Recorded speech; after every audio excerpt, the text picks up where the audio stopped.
Hello, geometry. We're working through three-dimensional figures. Today's lesson is on the volume of prisms and cylinders. And then we're going to talk about Cavalieris principle and how to relate volume with just slices of a three-dimensional figure, which is pretty cool. Let's start out with these two figures here. So we have a triangular prism T and a rectangular prism R. They lie in the same plane. A plane that is parallel to the bases and also a distance 3 from the bottom base intersects both solids and creates a cross section T prime and R prime. So we have this plane that comes through here. We have a plane which is two-dimensional, and it's slicing your three-dimensional figure here and here. Both of them 3 units up from the base of the three-dimensional figure. Let's erase all that. And we're going to work through the questions now. First of all, find the area of T prime. T prime is just the slice, right?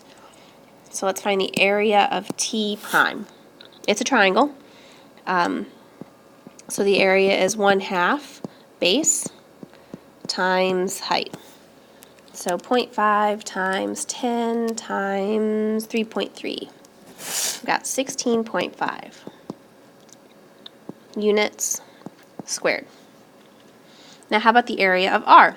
R prime is two-dimensional. It's a rectangle. So I've got area equals base times height, or length times width, whatever 2 dimensions. 4 times 4.125, 16.5 units squared. So those slices have the exact same area. Crazy, right? Moving on. Well, same pictures. Now the volume of T. So volume is area of your base times your height. Area of your base was 16.5. The total height is 5. 82.5 units cubed. That makes sense. Now, volume of R. Volume equals area of the base times height. Oh, goodness. They've got the same height and the same areas of the bases. Looks like they're going to have the same volume. Crazy.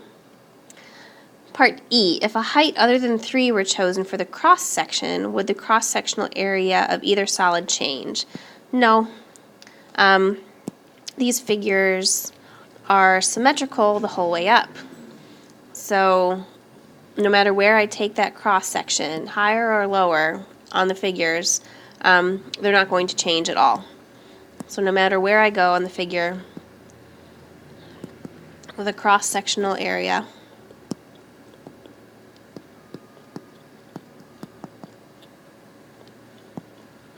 is consistent.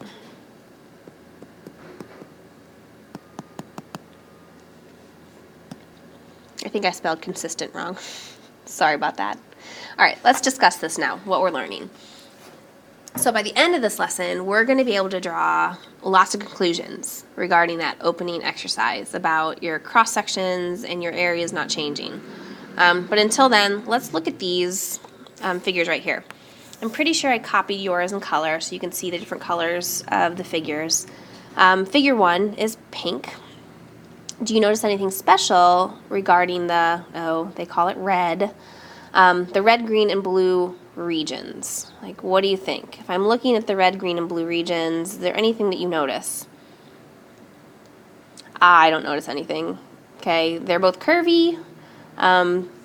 They both they share the same points, like the same, I guess, height.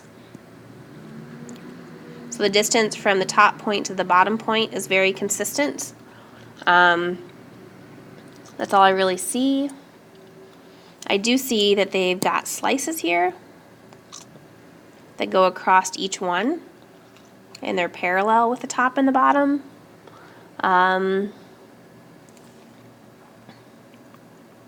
That's really all that I see on this figure 1, right?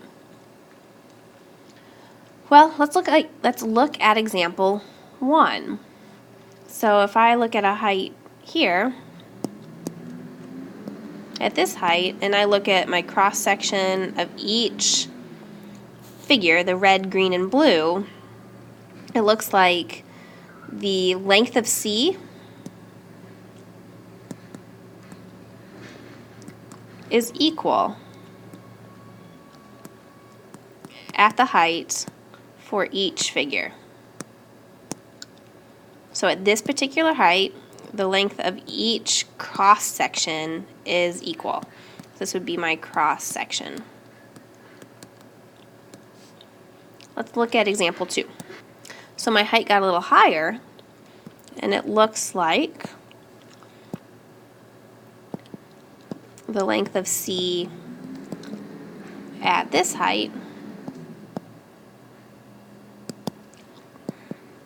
is equal for each figure.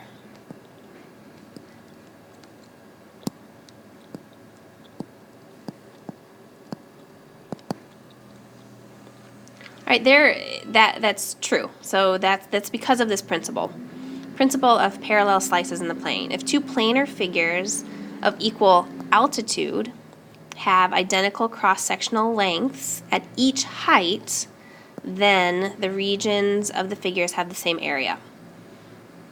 So that means at each height, everywhere we slice, let me get a different color, the cross sections are equal.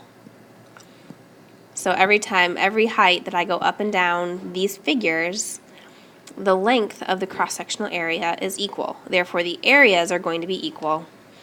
And it says if two planar figures of equal altitude have identical cross-sectional lengths at each height, then the regions of the figures have the same area. Okay, it's a fact that we need to understand. Okay? And what we see here is we've cut it into more detailed heights. So the cross-sectional length, okay, we've just got more and more cross-sections here. There's just a ton of them. Lots and lots of cross-sections at lots and lots of different heights. These regions can be approximated by rectangles. And you can take the area of each rectangle. So if we've got a funny figure here, I can draw lots and lots of little rectangles, just like we've been doing for all of these lessons, where I'm a little over, a little under. I can take all the areas of these little rectangles and add them together and get the area of the funny looking shape. It's called an approximation. So the two figures with identical cross-sectional lengths can be approximated using congruent rectangles. So the same rectangles that approximate the red, so these same rectangles I can plop into this shape and they would all fit. And it would be the same area. And then I can plop it into this shape and they would all fit. And they're the same areas. Okay, I'm going to show you a picture of sort of coins that are stacked that will hopefully make it make sense. That no matter how I scoot the coins, my area of the side or my volume of the cylinder doesn't change. So here, this is a picture of volume, right? But I just want to talk about the area. If I just look at the side view here, just my little side view, the area of these rectangles, because we're pretending, so the area of these rectangles, all of them stacked on top of each other, if I scoot them to the side and squish them over a little bit, my area hasn't changed, no matter how I scoot them. Okay, it's going to be the same when we talk about volume with the same picture. Cool? So let's try an example. The following triangles have equal areas. The area of triangle ABC and the area of triangle A prime, B prime, C prime is 15 units squared. The distance between DE and so line DE and line C prime is 3. So that's the distance between this line and this line is 3. Find the lengths of DE and D prime E prime. So we're trying to find the lengths of DE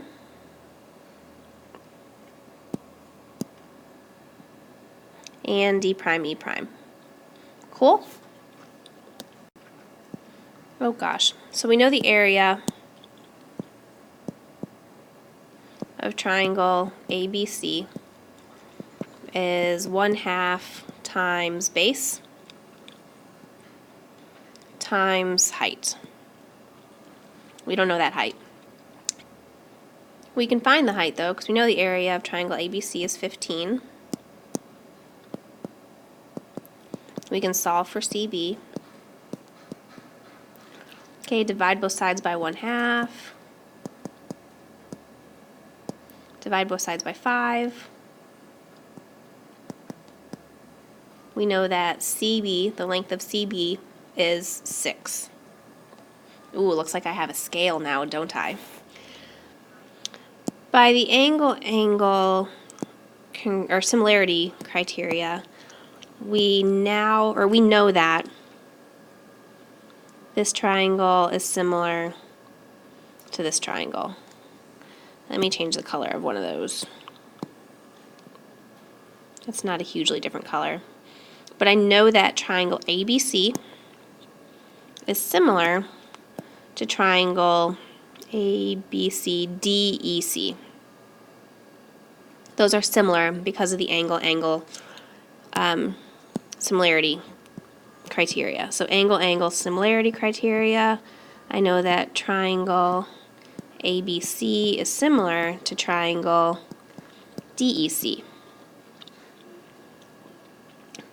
I also know that I can go to the other side too.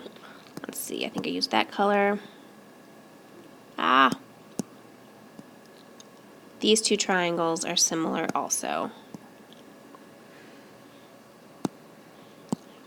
So I can say that triangle A prime, B prime, C prime is similar to triangle D prime, E prime, C prime. So the scale factor, now that we know the heights, the scale factor is determined by the heights.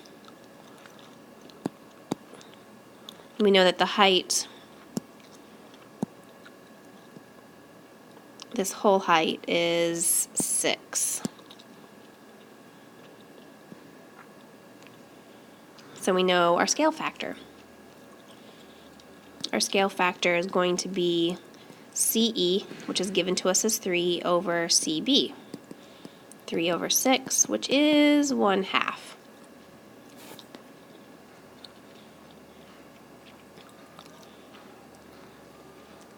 So, just as a refresher, 3 over 6. That means that this triangle compared to this triangle is a scale factor of 1/2. So if AB is 5, what is DE? I know you know it. DE is 1/2 of 5, which equals 2.5. Same with D prime, E prime. 1/2 of 5, which is 2.5. So this is 2.5, and this is 2.5. Very cool. That's it. You solved it. Nice work. Joey says that if two figures have the same height and the same area, then their cross-sectional lengths at each height will be the same. Give an example of how Joey's theory is incorrect. If I look at these two triangles, so the area of triangle 1 is 1/2 base times height. And the area of triangle 2 is 1/2 base times height. I don't know why I wrote that. Base times height. So it's true, the triangles have the same area, but if I'm doing a cross-section at this height, my triangles, let's see. So this triangle, we'll just do this. These triangles are similar, and these triangles are congruent but they're upside down. The length of A is not equal to the length of B. So both triangles have the same height and the same area. Their cross-sectional lengths are not the same. Cross-sectional lengths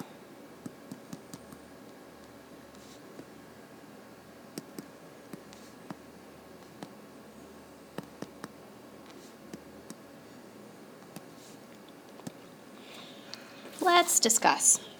So I've got, we're moving on to what's going to be our discussion on Cavalier's principle. So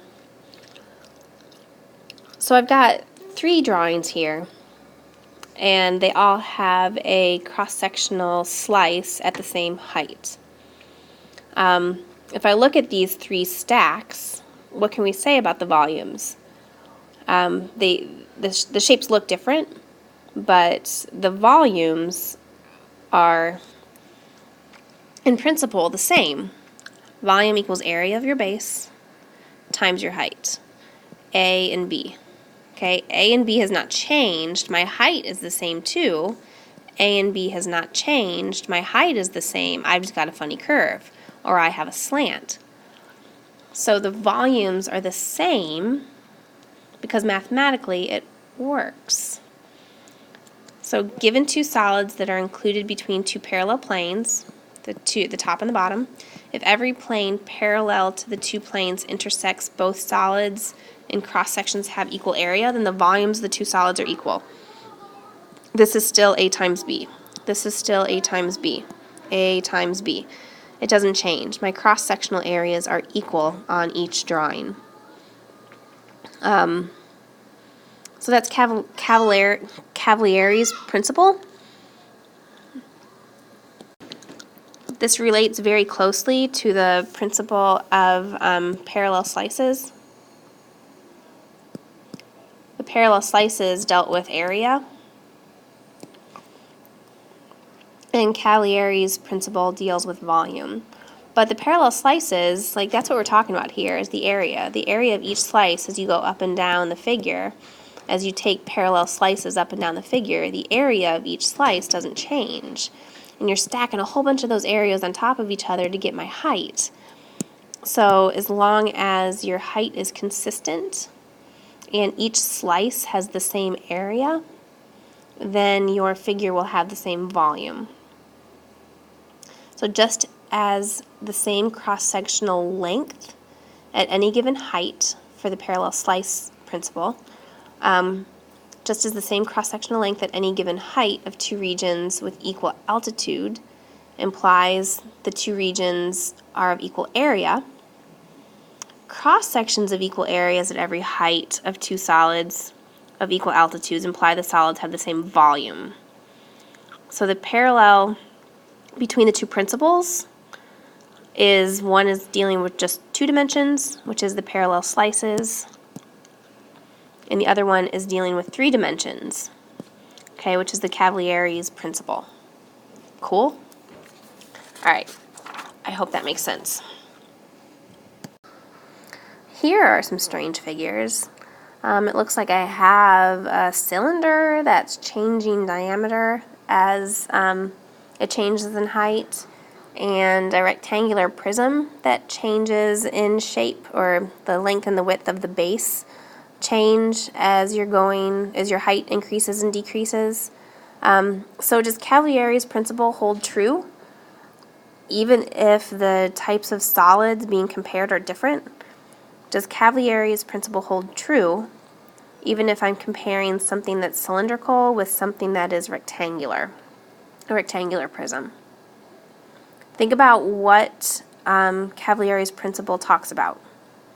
Okay, if you go back to the last slide, it says that given 2 solids that are included between 2 parallel planes, if every plane parallel to the 2 planes intersects both solids in cross sections of equal area, then the volumes of the 2 solids are equal. Okay, so if we cut this at a certain plane, if the area of the circle equals the area of the rectangle, if the area of 1 equals the area of 2 at each slice, does it matter that they're different shapes? Does it matter? Well, Cavalieris' principle holds true no matter what type of solid is being compared. Okay? Even though this is cylindrical and this is rectangular, as long as the area of one is equal to the area of the other at each parallel slice, every single one, so those areas are equal, those areas are equal, going up and down the height of your figures, then everything holds true. So if we took multiple cross sections of each solid, all at the same heights, we would build corresponding prisms of equal volumes. So the total volume of each solid is the same. It has to be. Let's look at the next one. I mean, here I have, looks like I have a rectangular pyramid and, trapezoidal pyramid. So in figure 5, we have two different types of solids. Square pyramid and, this is called an oblique trapezoidal pyramid. Let me write that down for you. Oblique trapezoidal pyramid and square pyramid. It just talks about the base of the pyramid, if I can spell and write.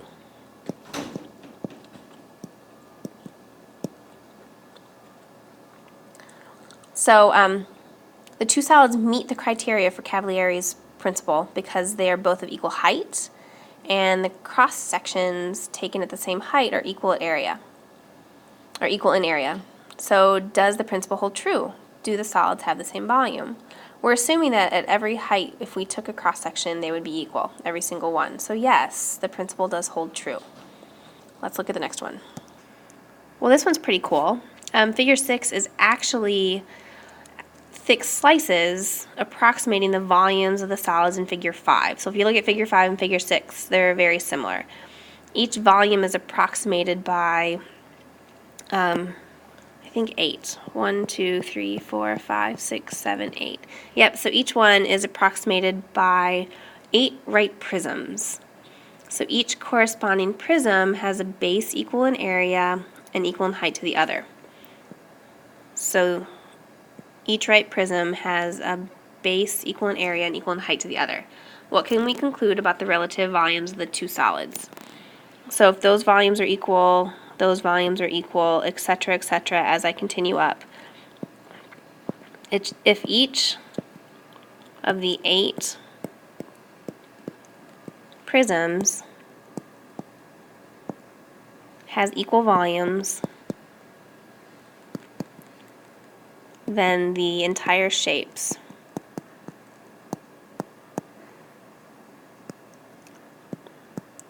have equal volumes.